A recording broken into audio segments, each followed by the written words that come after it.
con la columna de SADOP Provincia, ¿no? El gremio de los docentes privados, y la tenemos a ella, a María Luján Cotone, que es la secretaria gremial de SADOP Provincia. ¿Cómo estás, María Luján? Lorena y Mariana te saludan. ¿Qué tal, compañeras? Lorena, Mariana, un saludo a la audiencia. Hola, es el primer reencuentro del año. Nos reencontramos después del receso, así que bueno, una alegría tenerte en el programa, Luján. Bueno, siempre agradecerles el espacio siempre y bueno, nada, es una posibilidad de llegar a los y las docentes, así que vamos a aprovecharlo. Totalmente. Bueno, y viste que hace muy poquito cerramos el acuerdo paritario. ¿Podrías contarnos, Luján, cuáles son los puntos claves de este último acuerdo paritario que firmaron para los docentes de escuelas privadas en la provincia y cómo impacta este acuerdo en el poder adquisitivo real de los salarios frente a la inflación actual que tenemos? Bueno, primero contarte que la negociación paritaria fue una negociación ardua, sí, que llevó mucho debate, mucha discusión, mucha reunión, que nos impusimos, digamos, traccionar la oferta del gobierno, la oferta inicial, digamos, recordemos, para contextualizar que hubo una oferta rechazada en febrero, sin que eso significara un cierre de la paritaria, porque, digamos, se siguió discutiendo, el gobierno mantuvo ese ámbito de discusión abierta y bueno, y ese fue el tiempo de trasladarles las demandas, las necesidades de los y las compañeras, y bueno, y de arribar a una oferta que uno puede pensar que todavía no termina de resolver la realidad de todos y de todas, pero que es una oferta que en términos de porcentaje y de calidad del salario es significativa, y por eso se llevó a consideración de las bases, de los cuerpos orgánicos, y en definitiva es aceptada. Ajá. En concreto, la propuesta salarial en el periodo febrero-mayo es de un 9% acumulado.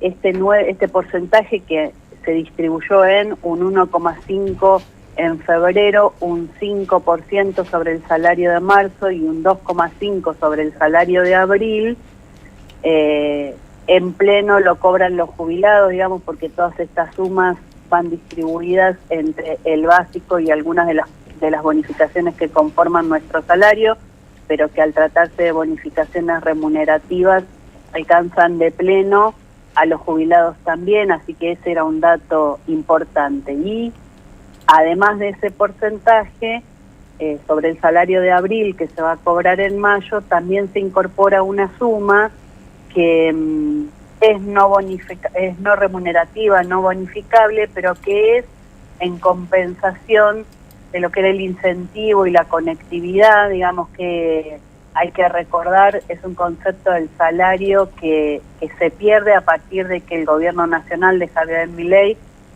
no renueva la normativa que establecía el Fondo Nacional de Incentivo Docente, y ahí se produce una pérdida del salario de los y las trabajadoras muy importante, que motivó, digamos, la judicialización del tema, y que es un proceso que todavía está en curso, pero que bueno, el gobierno de la provincia de Buenos Aires asume esa demanda, entendiendo la pérdida de poder adquisitivo que eso produjo en el salario de los y las docentes, y bueno, sin dejar de dar la batalla de restitución del Fondo Nacional de Incentivo Docente, da una señal en ese sentido e incorpora esta bonificación. Luján, te hago una consulta. Cuando charlaron en el acuerdo y demás, ¿para cuándo acordaron abrir nuevamente paritarias?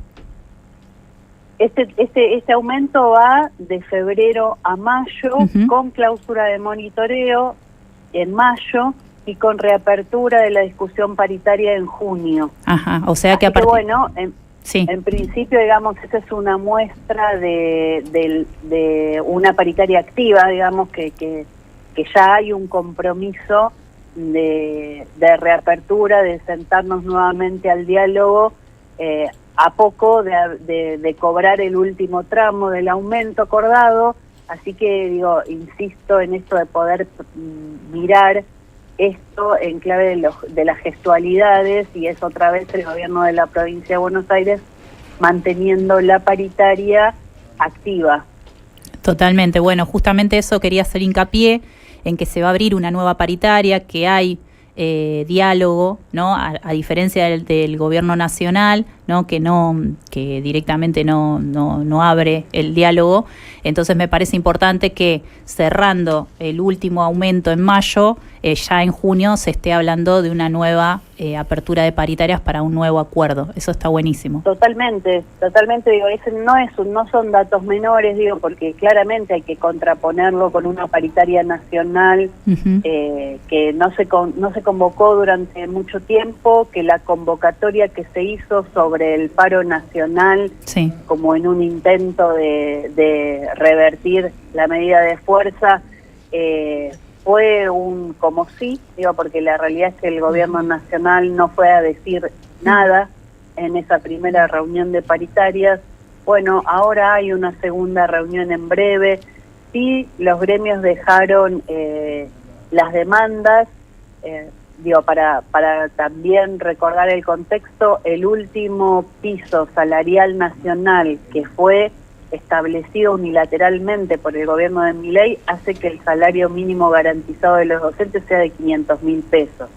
Bueno, ahí hay todo un análisis del impacto inflacionario y un pedido de las organizaciones sindicales que ese mínimo tiene que llegar en marzo a los 850.000 pesos, y eso pondría un piso de recomposición de la pérdida del poder adquisitivo del salario. Pero bueno, ahora hay que esperar a ver cuál es la respuesta del gobierno nacional a estas demandas. Perfecto. Luján, en relación al 8M, el paro nacional y perspectiva de género, considerando el reciente paro nacional y la conmemoración del Día Internacional de la Mujer, ¿cuáles son las principales demandas específicas de SADOP en materia de políticas de género dentro del ámbito de la enseñanza privada? Por ejemplo, protocolos como en contra de la violencia que hemos hablado acá, la brecha salarial, licencias, y cómo se articularon esas demandas durante la medida de fuerza nacional, Luján. Sí, en principio decir que el SADOP participó activamente en la movilización que se convocó en la capital federal, digamos, en la capital de la provincia de Buenos Aires, pero también en los distintos puntos de la provincia, sí, movilizados activamente, entendiendo en principio que ahí nos encuentran demandas comunes a las trabajadoras de todas las actividades, porque, digo, y más en este contexto de, en principio, la reforma laboral que tiene un impacto regresivo sobre los y las trabajadoras en general, pero digo con particularidad sobre las mujeres trabajadoras, pero además digo en un contexto regresivo de derechos y de programas de cuidado y de protección sobre las mujeres en términos de las violencias y de las discriminaciones, digo eso en clave general. En términos de lo particular, nosotras seguimos discutiendo, seguimos planteando la necesidad de la conformación de los comités mixtos para discutir las condiciones en las que trabajamos en una actividad feminizada que entonces, digo, está atravesada indefectiblemente por las violencias y por las discriminaciones que en clave de género se producen en estos ambientes de trabajo. Así que ese tema siga estando en agenda, que podamos generar los espacios de abordaje en las escuelas. El comité mixto es uno de ellos. También tenemos el acuerdo de resguardo y reparación, que también tiene que tener una instancia de aplicación en la gestión privada, y sobre todo remarcar el deber de cuidado y el deber de protección que tienen nuestros empleadores, los dueños de las escuelas privadas, para con las trabajadoras. Así que también, digamos, hacer esa bajada de lo general a lo particular es lo que nos hizo movilizarnos fuertemente el 9 en todos los puntos de la provincia de Buenos Aires. Sí, y nos viene una batalla cultural importante también, porque viste que el proyecto de ley de libertad educativa se va a tratar en breve en el Congreso Nacional. Entonces se nos viene una batalla cultural importante. Totalmente, hubo una batalla en la que, bueno, nosotros ya estamos tomando cartas en el asunto, digamos, poniendo en debate a los y las trabajadoras, pero que tenemos como el desafío de que se entienda que no es un debate exclusivo de la educación, que es un debate de la sociedad toda, porque lo que se está discutiendo ahí es un cambio estructural, sí, pero que está asociado al modelo de país y a todo lo que venimos atravesando desde diciembre del 23. Bien, perfecto, Luján. Bueno, muchísimas gracias por tu columna, la verdad tan necesaria.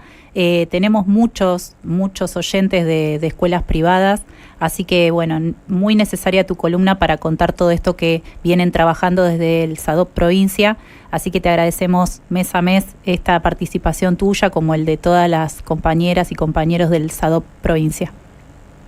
Bueno, y yo aprovecho el espacio, como lo hago siempre, sí, para que todos los docentes privados que están en audiencia de asuntos docentes confíen en la organización sindical, se acerquen, es el lugar que los y las abraza y que en el que estamos pensando permanentemente no solamente las condiciones de trabajo, sino las condiciones de vida de los y las docentes de la gestión privada, así que esperamos que sean parte de nuestros afiliados y nuestras afiliadas para que también el SADOP crezca y tengamos más posibilidades de gestión, de ser un sindicato con más potencia para todo lo que nos falta.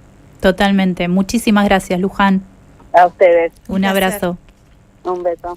Y pasó por Asuntos Docentes María Luján Cotones, secretaria gremial de SADOP Provincia de Buenos Aires.